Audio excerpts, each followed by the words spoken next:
बिस्मिल्लाहिर्रहमानिर्रहीम। अस्सलाम वालेकुम नाज़रीन, आप देख रहे हैं आवाज़। मैं हूँ बैरिस्टर एहतशाम उमीरुद्दीन। पिछले 2-3 दिन में बहुत सी डेवलपमेंट्स हुई हैं। एक तो चेयरमैन पाकिस्तान तहरीक इंसाफ इमरान खान की लाइव तकरीर पर पेमरा ने पाबंदी लगाई और टेलीविज़न चैनल्स को ये कहा कि आप रिकॉर्ड करके बाद में चला सकते हैं डिले के साथ, ताकि अगर कोई ऐसी वैसी बात होती है तो उसको सेंसर किया जा सके। दूसरा ये कि इमरान खान साहब ने जो परसों की तकरीर में एडिशनल सेशन जज के हवाले से अल्फाज इस्तेमाल किए थे और जो जुमला कहा था, उसके बाद फिर हमने देखा कि 780A का दहशत गर्दी का एक पर्चा चेयरमैन PTI के ख़िलाफ़ हुआ।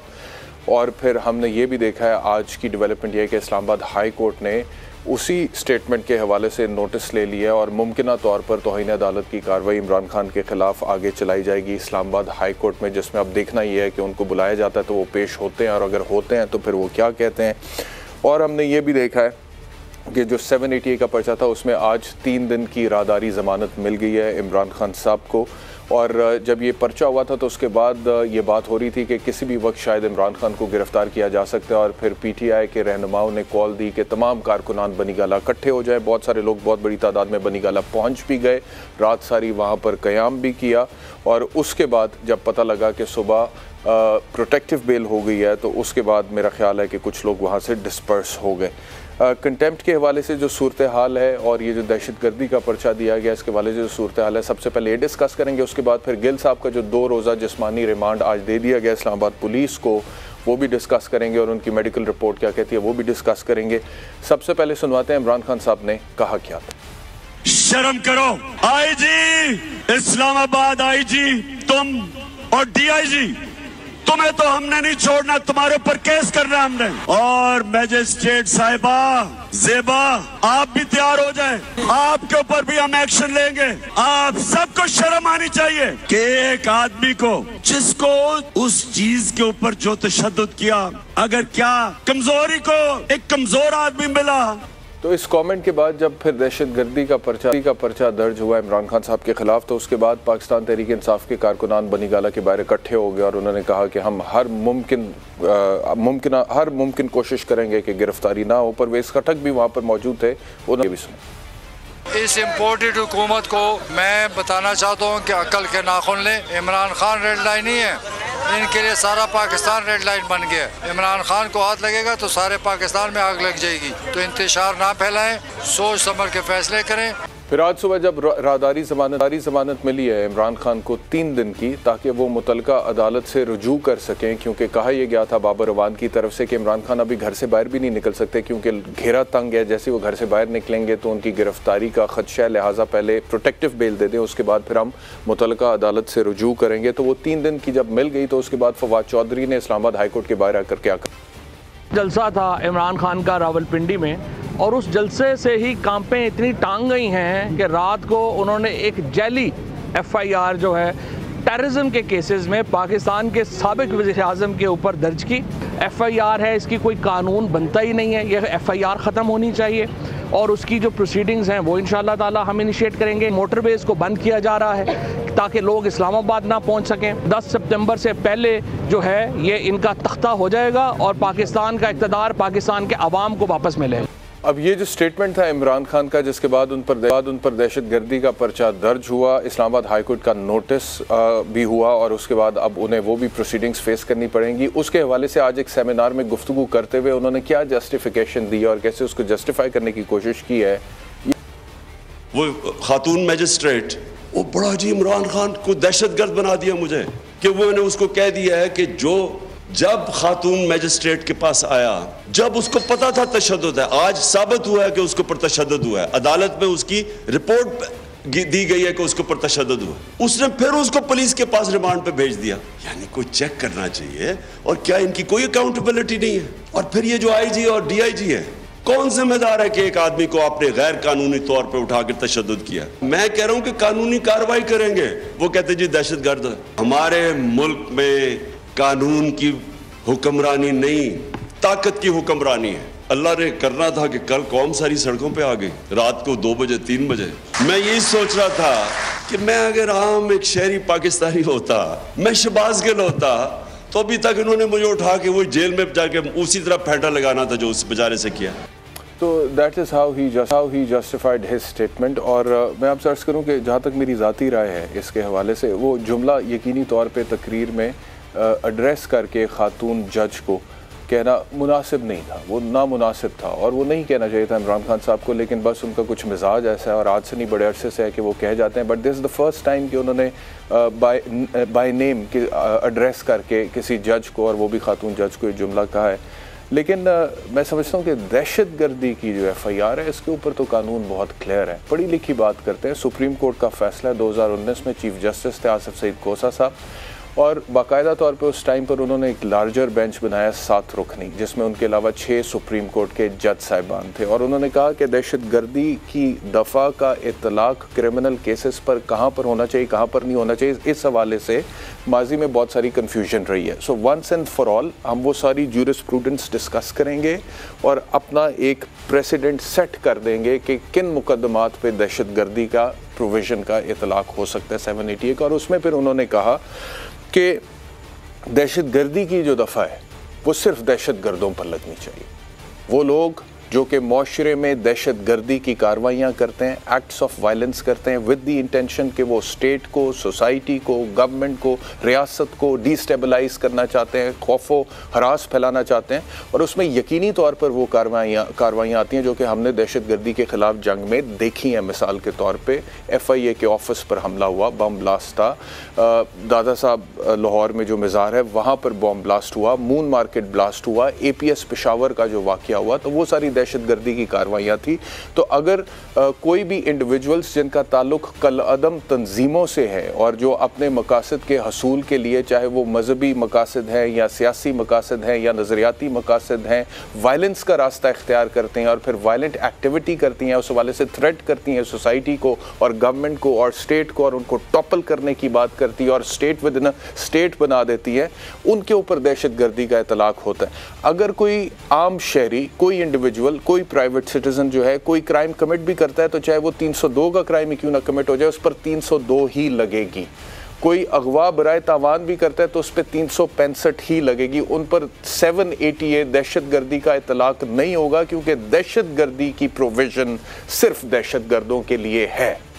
आप एक ऑर्डिनरी क्रिमिनल को दहशत गर्दों के साथ खड़ा नहीं कर सकते। तो अगर आप एक ऑर्डिनरी क्रिमिनल को दहशत गर्दों के साथ नहीं खड़ा कर सकते, तो मैं समझता हूँ कि इमरान खान को तो बिल्कुल ही नहीं फिर दहशत गर्दों के साथ खड़ा किया जा सकता, because he is the former prime minister of this country. World cup जीता हुआ है, शौकत खानम बनाया हुआ है। ठीक है, आजकल हालात मामलात बड़े ख़राब हैं, पॉलिटिकल टेम्परेचर बहुत हाई है, लेकिन उसके बावजूद ये बड़ी ज़्यादती है कि इमरान खान के ऊपर 780 लगा दिया जाए और दहशत गर्दों की सफ़ में इमरान खान को खड़ा कर दिया जाए और फिर उस हवाले से उनका ट्रायल किया जाए। तो मैं समझता हूँ ये abuse of process of law है, जो कि बिल्कुल गलत है।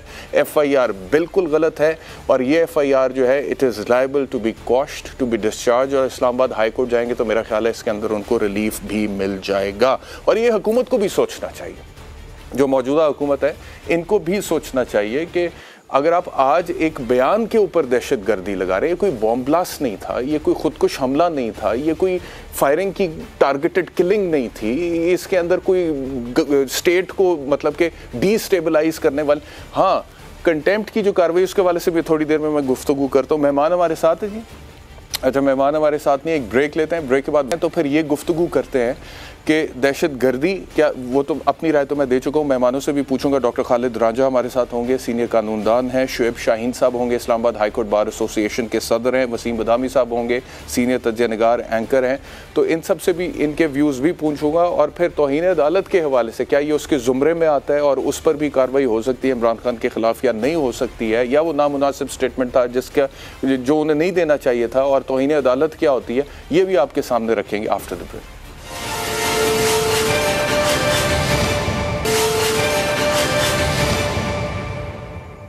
Welcome back to Awaaz. Doctor Khalid Ranjha से गुफ्तगू का आगाज़ करते हैं। डॉक्टर साहब ये फरमाइएगा कि दहशत गर्दी की FIR जो इमरान खान पर दर्ज हुई है, व्हाट वुड यू से एज अ लीगल एक्सपर्ट, क्योंकि मैं हवाला दे रहा था सुप्रीम कोर्ट की उस जजमेंट का जो 2019 में चीफ जस्टिस आसिफ सईद खोसा साहब थे उनकी आई, और 2020 की SCMR में वो रिपोर्टेड भी है, और उसमें बड़ी वजाहत के साथ 7 रुकनी बेंच ने ये इस्टेब्लिश किया कि दहशत गर्दी की दफ़ा जो है 780 है वो सिर्फ दहशत गर्दों पर लगती है जो दहशत गर्दों की कार्रवाइयों में मुलव्वस होते हैं, जो मज़ारों पे, इदारों पे, बाज़ारों पे, गली कूचों में दहशत गर्दी की कार्रवाइयाँ करते हैं, बम धमाके करते हैं, ख़ुदकुश धमाके करते हैं, टारगेटेड किलिंग्स करते हैं, कलअदम तंजीमों के मेंबरान होते हैं, दहशतगर्द तंजीमों के मेंबरान होते हैं, उन पर दहशत गर्दी लगती है। एक जो प्राइवेट ऑफेंस है वो चाहे 302 या अगवा बराए तावान भी उस जजमेंट के अंदर लिखा हुआ है, उस पर दहशतगर्दी की दफात नहीं लग सकती।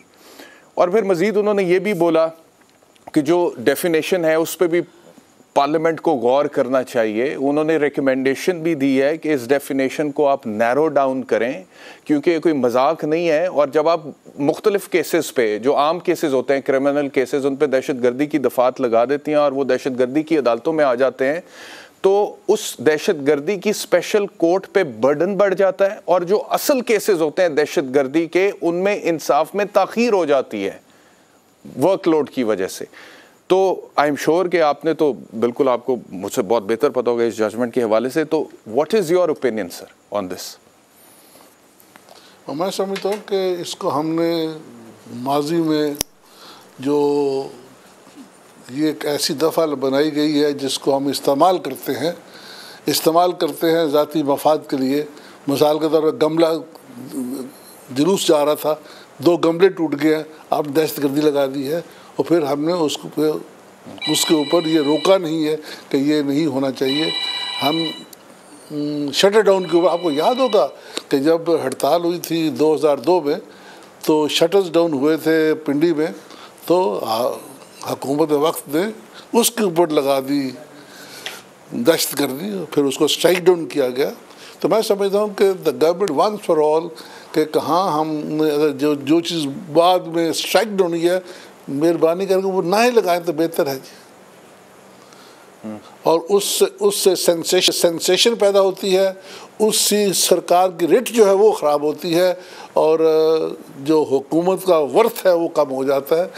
हुकूमत को मैं समझता हूँ शुड एजुकेट इटसेल्फ कि इसका गलत इतलाक नहीं करना चाहिए, otherwise it affects the ultimate decree of the court, decree of the government and writ of the government.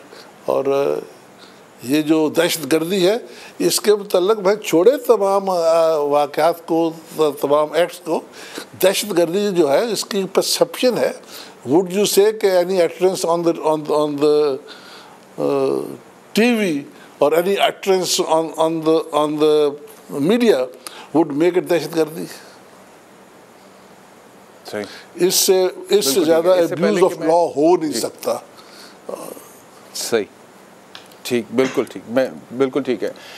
Shoaib Shaheen साहब, वसीम, इससे पहले कि मैं आपकी तरफ आऊँ, मैं चाहता हूँ कि लीगल ओपिनियन आप दोनों सुन लें, फिर आपका तज्जिया लेते हैं। शुएब शाहीन साहब, डॉक्टर खालिद राजा साहब ने भी कहा कि इससे ज़्यादा अब्यूज़ ऑफ लॉ हो नहीं सकता। मेरी भी ज़ाती राय यही है और मैं हवाला दे रहा हूँ सुप्रीम कोर्ट की 7 रुकनी बेंच की उस जजमेंट का जिसमें उन्होंने कहा है कि दहशतगर्दी की दफात सिर्फ दहशतगर्दों पर लगाएं, ऐसी आम क्रिमिनल केसेस में ना लगाएं। और जो इमरान खान ने कहा है वो क्रिमिनल केस की दीगर दफात को इस पर लगती हैं नहीं लगती हैं, वो भी एक अलहदा बहस है। खैर, उस पर अभी हम जान नहीं रहे। तो आपकी क्या राय है इसके हवाले से? बैरिस्टर एहतशाम साहब, आपकी राय और बैरिस्टर खालिद रांझा साहब की राय से मैं बिल्कुल मुत्तफ़िक़ हूँ। देखें, ये PLD 2020 सुप्रीम कोर्ट पेज 61 है जिसके अंदर ये सारी चीज़ें बड़ी तफसील के साथ सुप्रीम कोर्ट ने वाज़े कर दी हैं। अब एक शख्स खड़े होकर कहता है कि जी मैं आपके ख़िलाफ़ मुकदमा करूँगा, आपके ख़िलाफ़ प्रोसीड करूँगा, तो आप वाली बात है कि इसमें FIR बनती है नहीं बनती, हम उसमें नहीं जाते। यार, दहशतगर्दी दहशतगर्दों के ख़िलाफ़ लगाओ। दहशतगर्दी का कानून किस लिए आया था? दहशतगर्दी को ख़त्म करने के लिए। ये किसी पॉलिटिकल वर्कर्स के ख़िलाफ़ नहीं, पॉलिटिक्स के ख़िलाफ़ नहीं। पॉलिटिकल विक्टिमाइजेशन में असल में हमारे सारी सियासी पार्टियां इस हद तक आगे चली गई हैं कि किसी ना किसी तरीके से हमने अपने पॉलिटिकल अपोनेंट को नीचे लाना ही लाना है। उसका नुकसान क्या होता है? नुकसान ये होता है कि पब्लिक एट लार्ज में भी ये जो एक मैसेज जो जाता है, जो ये मुकदमा करने वाले होते हैं उन्हीं के ख़िलाफ़ ये एक मैसेज जाता है, अगले को पॉपुलरिटी को इजाफा करने के लिए इस्तेमाल होता है। और दूसरी बात यह है कि जैसे पहले डिस्कशन हो रही थी, दहशतगर्दी की अदालत में जो दहशतगर्द हैं असल में उनके मुकदमात पीछे रह जाते हैं। ये जो सो कार्ड क्रिमिनल केसेस या सो कार्ड दहशतगर्दी के मुकदमात होते हैं, ये जैसे 25 मई वाले मामले में भी दहशतगर्दी के बेशुमार मुकदमात बना दिए गए, क्या इफेक्ट हुआ? सबकी जमानतें बेल बिफोर अरेस्ट हो गई। भाई पॉलिटिकल वर्कर के खिलाफ भी कभी इस तरह की दहशतगर्दी के मुकदमात बनाएंगे तो फिर कानून का मिसयूज़ होगा, कानून का गलत इतलाक होगा और उसका नुकसान ओवरऑल उस पार्टी को होगा, उस अथॉरिटी को होगा, उस पॉलिटिकल पार्टी को होगा जो ये काम कर रहा होगा। अगले को उसका लिवरेज मिलेगा, पॉलिटिकल विक्टिमाइजेशन, विक्टिम कार्ड खेलने का मौका मिलेगा, तो उसका ओवरऑल इदारे को भी नुकसान होगा, गवर्नमेंट को भी नुकसान होगा, पॉलिटिकल वर्कर को भी नुकसान होगा। अच्छा, आज ये कह रहे हैं, कल उन्होंने इन्हीं के बयानात उठाए, KPK में या पंजाब में उन्होंने मुकदमात इस तरह के कर दिए, तो क्या जवाब रहेगा? ये पॉलिटिकल पार्टीज़ को कम से कम एक बात पे कंसेंसस होना चाहिए कि ठीक है, कोई भी कानून को हाथ में ना ले, लेकिन उसका ये तरीक़ाकार जो है एक दूसरे के ख़िलाफ़ दहशतगर्दी के मुकदमात बना देना, दहशतगर्द बना देना अपने ही पॉलिटिकल वर्कर्स को। आपका इख्तलाफ हो सकता है किसी भी पार्टी के साथ धारे इख्तलाफ, आज इख्तलाफ है कल इत्तेहाद है, उसका क्या इम्पेक्ट आएगा कि अगर हम पॉलिटिक्स को दहशतगर्दी के साथ जोड़ देंगे, उसका ओवरऑल नुकसान भी होगा, ओवरऑल इदारों को भी नुकसान होगा, ओवरऑल पॉलिटिक्स को भी नुकसान होगा। तो जो गढ़ा हम आज किसी के लिए खोदेंगे, कल उसमें खुद गिरने का इम्कान होता है। जी बिल्कुल ठीक है। मुझे एक न्यूज़ ब्रेक लेने का, न्यूज़ ब्रेक के बाद फ़ौरन वापस आते हैं, फिर वसीम बदामी की तरफ चलते हैं।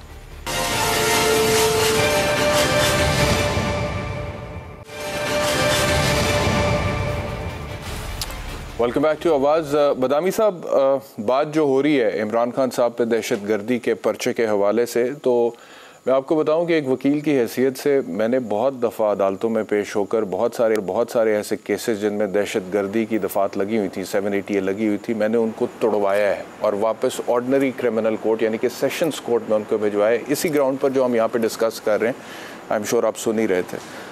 और उसकी बुनियादी वजह मंतक ये है, जो सुप्रीम कोर्ट ने भी इस केस में बड़ी तफसील से डिस्कस किया, कि जब आप इस तरह करते हैं कि किसी भी क्रिमिनल केस में दहशतगर्दी की दफ़ात ऐड कर देते हैं, तो उसका नुकसान उस इंडिविजुअल को तो कम होता है, लेकिन फ़ायदा दहशतगर्दों को बहुत ज़्यादा हो जाता है, क्योंकि आप एक आम क्रिमिनल को भी दहशतगर्द, I am not saying that Imran Khan is a criminal, of course, अब PTI मेरे पीछे ना पड़ जाए, लेकिन एक इल्ज़ाम तो है ना, पर्चा तो उनके ऊपर अपेरेंटली एक हुआ है, तो उसका जो नुकसान है वो दहशतगर्दों को बहुत होता है, क्योंकि आप एक आम क्रिमिनल को, एक आम मुल्जिम को दहशतगर्दों की सफ में जाकर खड़ा कर देते हैं। लेकिन मैं ये देख रहा हूँ, आपने भी नोटिस किया होगा कि गवर्नमेंट के जितने भी स्पोक्स पर्सनस हैं, रहनुमा हैं, वो कह रहे हैं जी पर्चा बिल्कुल दुरुस्त है। बाकायदा तौर पे जो लोग वकील नहीं हैं वो प्रोविजंस को कोट करें, देखिए जी इस प्रोविजन के तहत 780 लगती है, तो ये फिर अपने पैर पर भी कुल्हाड़ा मारने वाली बात है। कल आप भी कोई स्टेटमेंट देंगे, आपकी हुकूमत नहीं होगी, आप पे भी दहशतगर्दी लग जाएगी, और पहले भी लगती रही।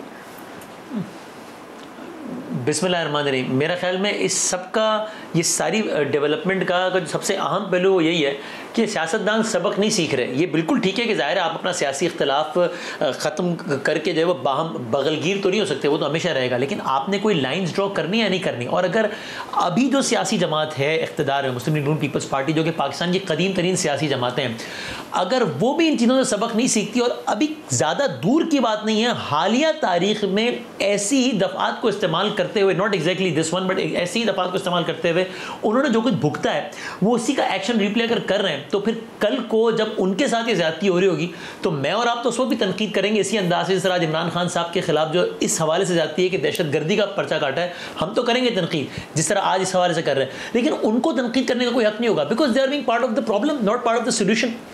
और आपने रांझा साहब ने, शोएब शाहीन साहब ने, सबने उसका एक आईनी और कानूनी पहलू, टेक्निकल पहलू बड़ा ज़बरदस्त अंदाज से डिस्कस किया। इसका एक मुआशरती पहलू भी है मेरा ख्याल से, वो क्या कि जब आप दहशतगर्द, गद्दार, गुस्ताख, मुल्क फरोश, एजेंट, जब आप इस तर्ज की चीज़ों का बेरहमाना इस्तेमाल करते हैं और साथ में आइन कानून की शिक भी फिट कर देते हैं, तो अल्टीमेटली इसका नुकसान ये होता है कि ये जो इतने भारी भरकम इल्ज़ामात हैं ये अपनी वक़्त खो देते हैं। फिर आम आदमी सोचता है हो सकता है आज से कुछ अर्से पहले सोचता हो कि यार किसी को गद्दार कहा गया तो वाकई उसने मुल्क बेचा होगा, कुछ किया होगा। आज वो सोचता है नहीं यार ये गद्दार एक कार्ड है, कल साबिक वज़ीर-ए-आज़म गद्दार था, आज ये वाला गद्दार है, कल जियो गद्दार था, आज एयरवे गद्दार है, कल एहतशाम गद्दार था, आज बदामी गद्दार है, कल फलां गुस्ताख था। तो इसका मतलब कोई होता नहीं है, बस ये कार्ड्स हैं जो रखे होते हैं, जब जिसके खिलाफ इस्तेमाल करना है कर दो। कल फलां दहशतगर्द है, इमरान खान दहशतगर्द है। आप ये सब करके बेरहमाना इस्तेमाल करके इन अल्फाज की और इन मुकदमात की नौयत को कम कर रहे हैं, संजीदगी की नौयत को कम कर रहे हैं, जो कि एक और बड़ा खतरनाक पहलू है सबका। जहाँ तक तौहीन अदालत का ताल्लुक है, मेरी तो अंडरस्टैंडिंग यही है कि दो तरह की तौहीन अदालत होती है। एक तो वो जो कि विलफुल डिसोबीडियंस है, यानी कि अदालत के हुक्म की आप खिलाफ वर्जी करते हैं, उसे मानने से इनकार करते हैं, और पूरी सिविलाइज्ड वर्ल्ड में ख़ासतौर पे वेस्ट में उसको असल तौहीन अदालत समझा जाता है कि इसने अदालत का हुक्म मानने से इनकार किया, ये अदालत की तौहीन है, क्योंकि अदालत के ऑर्डर्स इंप्लीमेंट होने चाहिए। दूसरी वो है जिसको हम कहते हैं contempt in the face of the court, यानी कि अगर कोई शख्स अदालत में है और अदालत में होते हुए वो कोई इंसल्टिंग रिमार्क्स देता है या ह्यूमिलिएट करता है, और मैं आपको तवातर से सुन चुका हूँ मुख्तलिफ केसेस में, अदालतों में भी आपने कहा है कि जो दूसरी वाली, और मेरी भी यही राय है कि दूसरी वाली में वेस्ट में खास तौर पे सिविलाइज्ड कंट्रीज में बड़ा लीनियंट व्यू लिया जाता है। और फिर उस तनाज़ुर में मुझे बताइएगा आपकी क्या राय है कि इमरान खान साहब की कन्विक्शन हो सकती है कंटेम्प्ट प्रोसीडिंग्स में on the basis of the statement जो उन्होंने एक पॉलिटिकल जलसे में कही है? बात ये होती है अदालतों का एहतराम होता है दिलों में, लोगों के जहनों में, लोगों को अदालत का जब नाम आता है तो एहतराम एक ऑटोमेटिक उनके साथ एक अटैच है, ऑनरेबल। हमेशा अदालतें जुडिशल रेस्ट्रेंट का मुजाहरा करती हैं। ये बात आपकी 100% दुरुस्त है कि इमरान खान साहब को मैडम जज साहिबा का नाम नहीं लेना चाहिए था, लेकिन बात यह है कि अगर किसी बंदे को भी, एक लेमैन को जब वो बात करेगा कि किसी को भी किसी जज के ख़िलाफ़ कंप्लेंट हो, ख़ास वो सुपीरियर कोर्ट का कोई जज हो, सुप्रीम कोर्ट का या हाई कोर्ट का, तो उसका फोरम है सुप्रीम जुडिशल काउंसिल, वहाँ कंप्लेंट फ़ाइल कर सकता है। इसी तरह अगर सबॉर्डिनेट जज के ख़िलाफ़ अगर किसी की कोई कंप्लेंट है तो उसका भी एक तरीक़ाकार है, वो MIT में एप्लीकेशन देगा या कंसर्न हाई कोर्ट के चीफ जस्टिस को एप्लीकेशन देगा और उसके ख़िलाफ़ प्रोसीडिंग के लिए अपनी इस्तदा, अपनी कंप्लेंट, अपनी एप्लीकेशन फ़ाइल कर सकता है। तो इस बात को अगर हम कंटेम्प्ट ऑफ कोर्ट में लाएंगे, अगर उसकी ट्रू सेंस में उसकी अगर स्टेटमेंट देखें, तो उन्होंने कहा मैं आपके खिलाफ कानूनी चाराजोई करूंगा, आपके खिलाफ कानूनी केस करूंगा। तो कानूनी केस करना या कोई प्रोसीड करना या कोई एक्शन कानून के मुताबिक लेना, कि ये कोई ना धमकी है ना तौहीन अदालत है। अगर हम इसको तौहीन अदालत मानेंगे तो मेरा नहीं ख्याल कि कल ऑनरेबल कोर्ट्स के पास जब ये मैटर आएगा, अगर वो पूरी तफसील स्टेटमेंट को देखेंगे तो मेरा ख्याल है कि शायद नोटिस ना करें। अलबत्ता अगर नोटिस कर भी दिया तो ये टाइम होगा खान साहब के पास कि वो अपना जवाब दें और सेटिस्फाई करें कोर्ट को कि ये कंटेम्प्ट नहीं है। लेकिन अगर आप माजी करीब में चले जाएँ, पिछले 1 महीने में सुप्रीम कोर्ट वाले जजेस के ख़िलाफ़ जब बातें हुई, हमारे मौजूदा जो PDM के दोस्त हैं उन्होंने की हैं, कल कोई भी शख्स उठ के इनके ख़िलाफ़ उस स्क्रिप्ट को साथ लगा के, वो स्टेटमेंट लगा के अगर इसी इस्लामाबाद हाई कोर्ट में पटिशनें ले आएंगे तो फिर तो मेरा ख्याल है आधी अडियाला जेल जो है वो कंटेम्प्ट ऑफ कोर्ट के मुल्ज़िमों से भर जाएगी।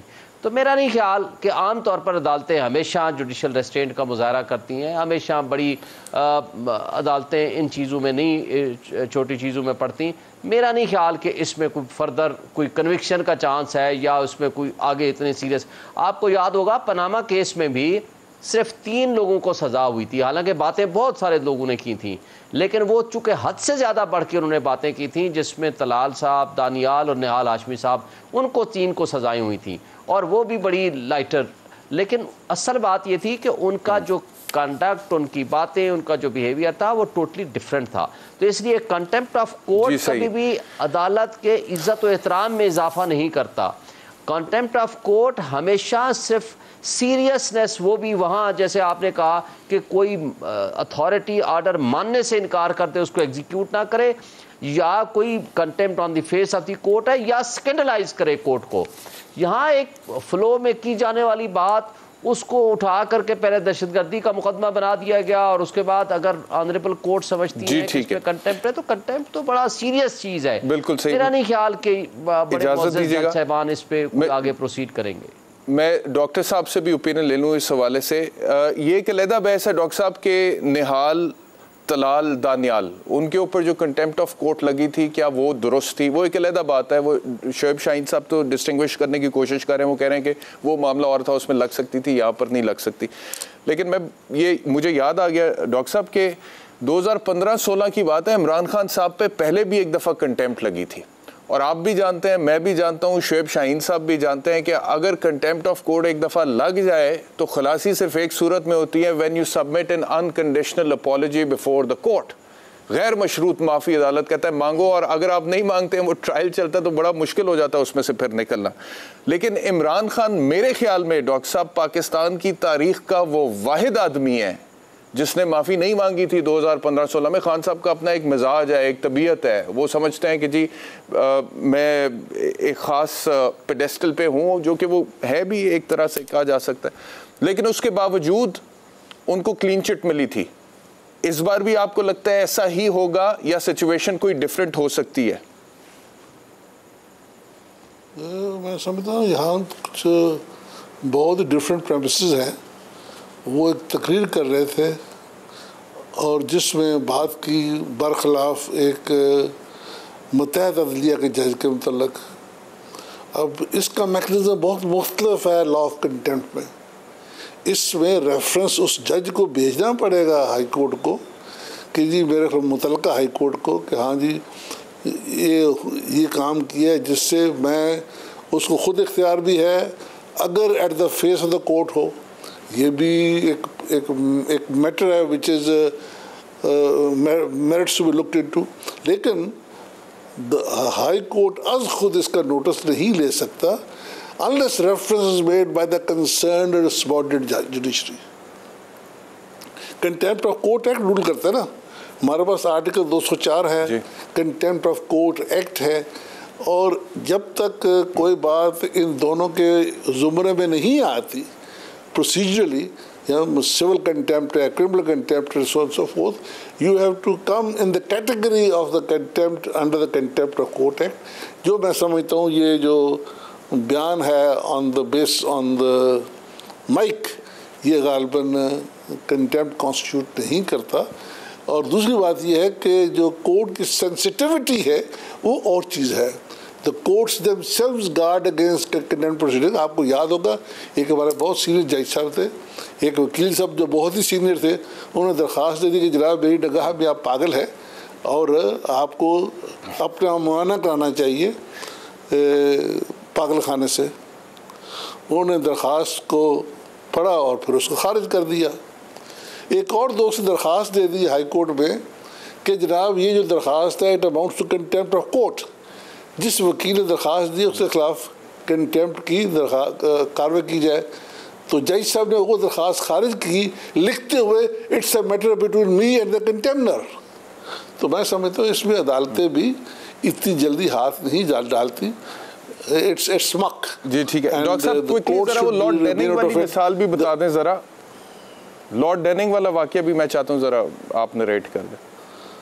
वो आप बता दें, आप फेंकी लॉर्ड डेनिंग, उसमें नहीं उलझूंगा। नहीं डॉक्टर साहब आप बताएं। ये भी तो है ना, ये भी तो है कि अगर नहीं मैं जो इफ्तिखार साहब का केस था उसमें इशू राइज हुआ था हमारे चीफ जस्टिस का कि जब चीफ जस्टिस कुर्सी अदालत में ना बैठा हो तो कोई कार्रवाई जो है वो कंटेम्प्ट नहीं बनती।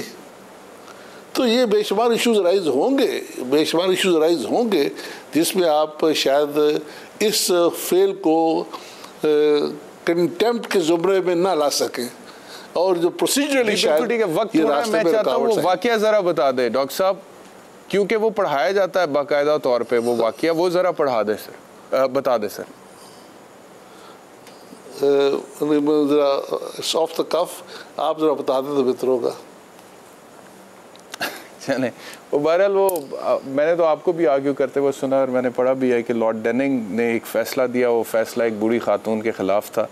तो उस बूढ़ी खातून ने लॉर्ड डेनिंग से नामुनासिब अल्फाज बोले उनको और लॉर्ड डेनिंग मुस्कुराए। उसके बाद उन्होंने किताब उठा कर मारी, वो फिर मुस्कुराए तो उसने बोला यू कूल कैट गुस्से से, और फिर वो चली गई और लॉर्ड डेनिंग ने कोई एक्शन नहीं लिया। तो कहने का मकसद ये कंटेम्प्ट के हवाले से जो वेस्ट में कॉन्सेप्ट है वो ये है कि विलफुल डिसोबीडियंस पे बहुत स्ट्रिक्ट है, वो बहुत सख्त है। लेकिन यहाँ पे अक्सर अदालतें जो हैं वो रिस्ट्रेंट शो करती हैं, मतलब भी ऐसा ऐसा नहीं कि अदालतों को किसी के पास भी लाइसेंस है ह्यूमिलेट करने का, एहतियात का दामन हाथ से बिल्कुल नहीं छोड़ना चाहिए। बदामी साहब आपकी तरफ आता हूँ, आपको ज़रा पहले दिखाता हूँ गिल साहब के हवाले से एक रोज़ आजकल मंजरें आम पर आई हैं पिम्स में जितनी देर वो रहे हैं, ये ज़रा देखें फिर सवाल पूछते हैं।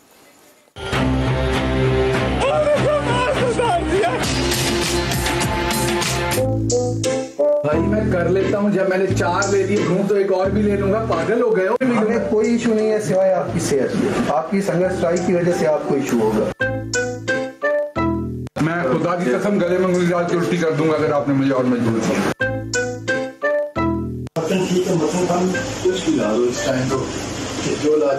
इस पे थोड़ी रोशनी डाल दें आप बदामी साहब, क्योंकि गिल साहब की पहले जो वीडियोस आई थी उस दिन जिस दिन उनकी हालत बड़ी ख़राब थी, वो व्हील चेयर पे थे, उनको सांस लेने में दुश्वारी थी, वो आहो बुका कर रहे थे कि मेरा मास्क मुझसे छीन लिया। अदालत में एंटर होते साथ ही उन्होंने कहा जज साहब मेरा मास्क इन्होंने मुझसे छीन लिया।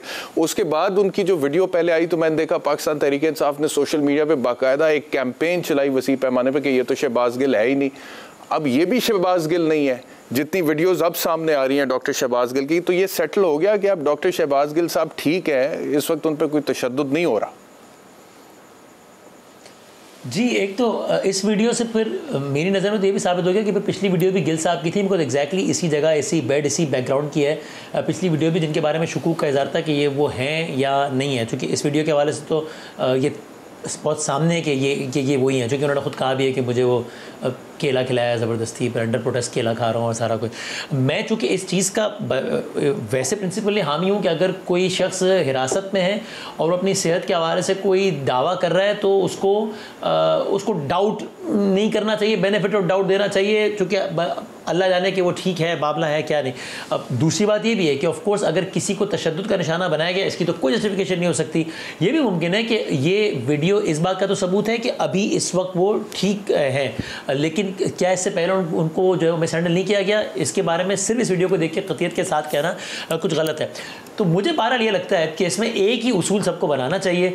हमने देखा है कि माजी में कुलसूम नवाज साहिबा बिस्तर मर्ग पे थी और कहा जाता रहा कि हमारे भी कुछ ज़राए हैं, कोई बीमार शिमार नहीं है, सब ड्रामा है। अस्पताल के अंदर लोग घुस जाते थे, वो भी एक मतलब एक सफाकियत की और बेरहमी की इंतहा थी। और ये खैर वो लेवल तो नहीं, अल्हम्दुलिल्लाह वो ज़ाहिर है ज़िंदगी मौत की कशमकश में नहीं गिल साहब, और अल्लाह ना करे कभी हो।